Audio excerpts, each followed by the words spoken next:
Hai guys, kembali lagi bersama kami di podcast Berani Berinvestasi bersama CGS CMB Sekuritas Indonesia.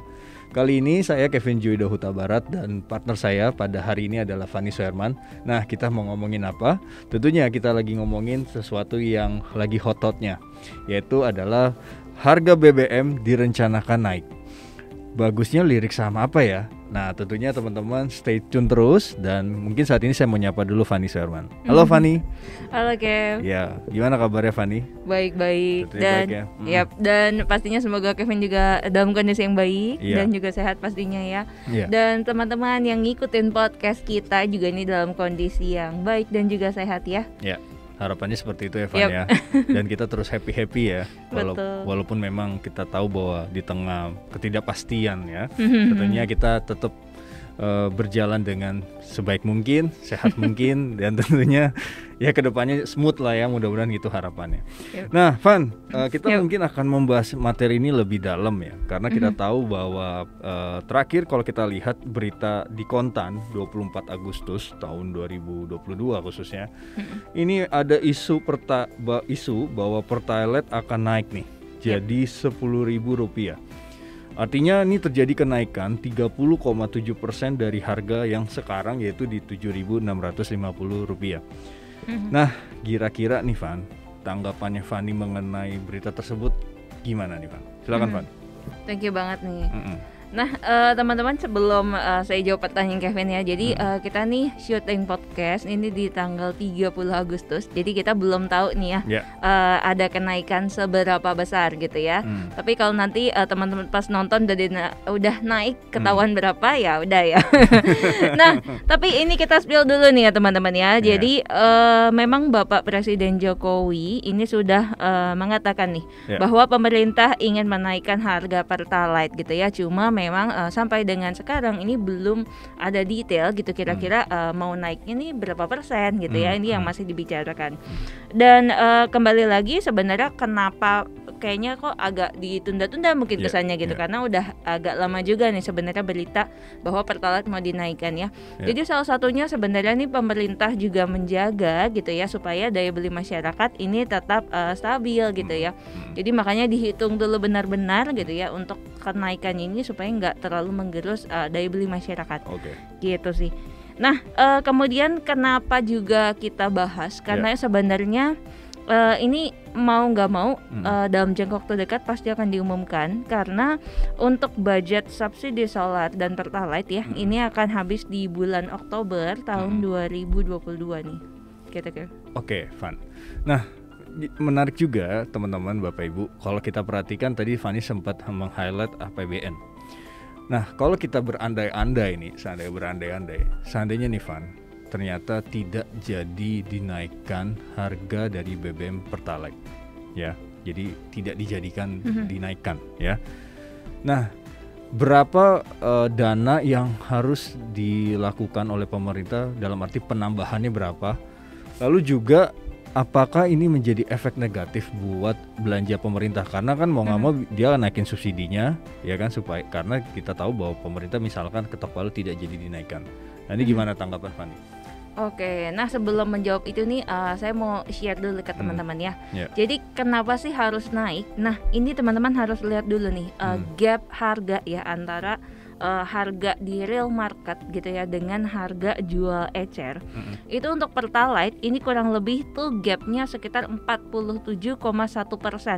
Ini di atas harga market gitu ya. Jadi memang gapnya lumayan jauh banget nih ya. Dan solar ini gapnya lebih jauh lagi nih. Ini sekitar 63,1% di atas harga market gitu ya. Nah padahal kalau kita lihat 64% nih teman-teman dari subsidi Pertalite itu tuh banyak digunakan justru oleh mid upper household gitu ya. Jadi makanya ini yang menyebabkan kenapa sih kayaknya harus naik gitu ya. Nah kemudian next nih tadi yang hubungan sama APBN ya. Nah jadi kalau menurut hitungan ya Ibu Menteri kita, Ibu Menteri Keuangan Sri Mulyani, nah ini tanpa kebijakan kenaikan dari harga atau pembatasan subsidi ya.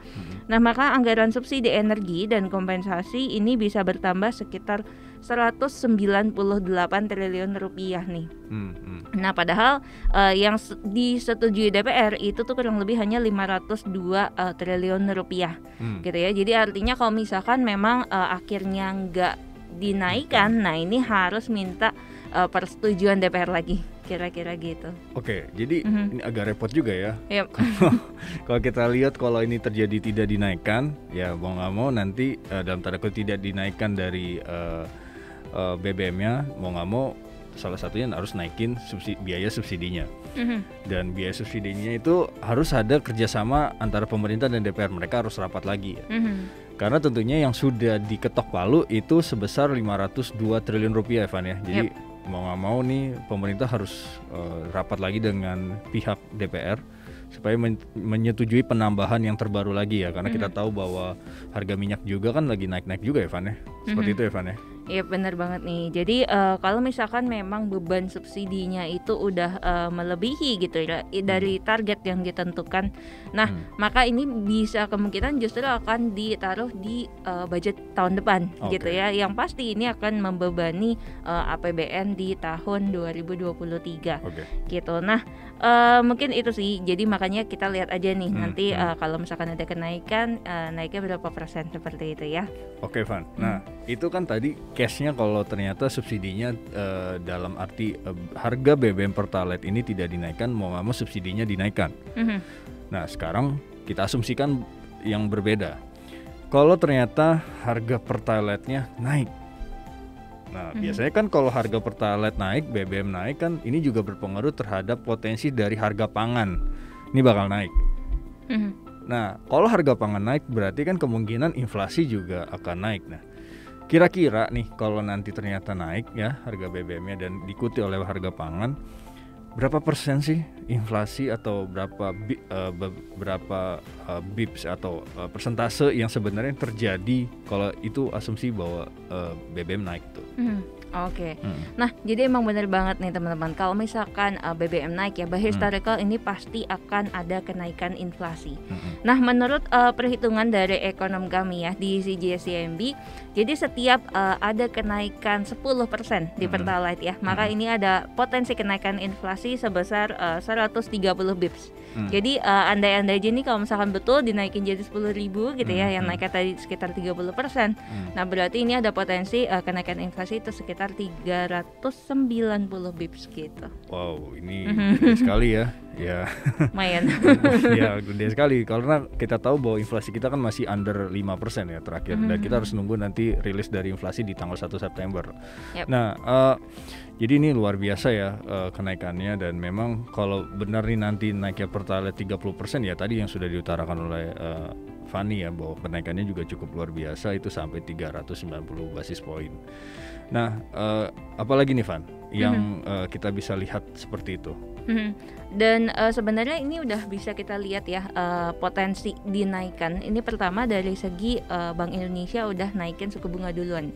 Mungkin pertama juga kalau dilihat udah mulai antisipasi nih ya adanya pelonjakan inflasi gitu ya. Jadi ini pertama, kemudian kedua kalau kita lihat udah ada nih dana bantuan nih ya untuk mencegah lah daya beli masyarakat ini jadi ngedrop banget gitu ya akibat dari kenaikan BBM seperti itu ya. Ini yang bisa kita lihat sekarang gitu sih.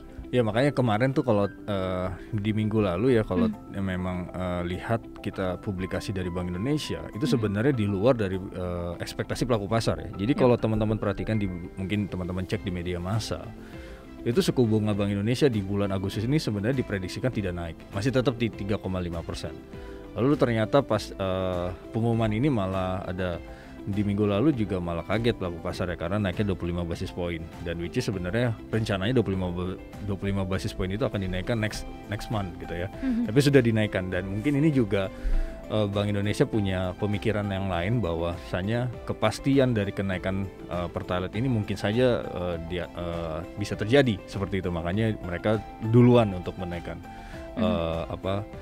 suku bunganya Van ya, seperti itu ya Van ya. Nah, tapi yang menarik Van dari hal tersebut, apakah investor di Indonesia ini khawatir nggak mengenai kenaikan inflasi, lalu juga diikuti dengan kenaikan suku bunga Bank Indonesia BI 7 days repo rate. Nah, apakah kita sebagai investor ini perlu melihat ini sebagai kekhawatiran, efek negatif nggak ke depannya? Oke, thank you banget nih. Nah, kalau misalkan teman-teman lihat ya dari pergerakan IHSG belakangan ini nih, ketika contohnya aja misalkan Dow Jones ini sempat koreksi 3%-an ya, karena ekspektasi bahwa The Fed akan terus menaikkan suku bunga gitu ya. Sebenarnya market kita tuh cukup kuat ya kalau kita lihat ya. Jadi sepanjang 1 minggu terakhir aja, walaupun agak cenderung sideways sebenarnya kira-kira ya, tapi kalau teman-teman lihat asing justru ini masih membukukan net buy nih teman-teman ya. Dan net buy-nya itu lumayan gede juga nih, sekitar 1,7 triliun. Dan mereka tuh net buy-nya yang menarik adalah di saham-saham big cap. Jadi contohnya kayak misalkan di BCA, kemudian ada di Telkom, Mandiri, dan juga di Astra gitu ya. Artinya apa nih? Artinya bahwa mereka kemungkinan nih ngelihat juga bahwa Indonesia nih berprospek ke depannya. Jadi pertama dilihat dari segi GDP kita tuh ekspektasinya masih tumbuh ya di tahun ini, dibandingkan dengan negara-negara lain tuh justru ada yang mengekspektasikan malah ada penurunan GDP gitu ya. Nah, kemudian next dari segi probabilitas resesi nih. Nah, Indonesia itu sekarang probabilitas resesinya hanya 5%, teman-teman. Ini paling rendah dibandingkan di antara negara-negara Asia Pasifik lainnya. Nah, kemudian juga kalau kita lihat kayak US aja tuh probabilitas resesinya udah mencapai 50% gitu. Jadi sebenarnya masih optimis sih dengan pasar modal Indonesia gitu kan. Oke, jadi memang dari segi makronya kita lihat dari perspektif itu ya Van ya, masih cukup oke. Makanya juga tadi sudah dikasih tahu bahwa saham-saham yang dibeli oleh asing ini juga rata-rata big caps ya. Nah Van, kita melihat bahwa ini sudah ada efek-efek yang negatif ya. Salah satunya potensi dari BBM naik dan sebagainya. Ini kan kadang bisa mengguncangkan pasar IHSG gitu ya teman-teman ya.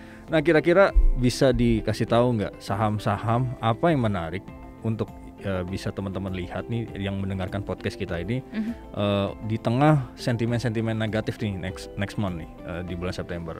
Oke, thank you banget nih Kak. Nah, jadi kalau misalkan teman-teman lihat yang mana yang menarik ya, menurut kita sebenarnya kita bisa intip juga nih dari yang banyak asing koleksi. Contohnya tuh mereka banyak koleksi di big banks, terus kayak telco juga gitu ya. Jadi kedua sektor ini untuk banks, telco ini kelihatannya masih menarik untuk teman-teman perhatikan.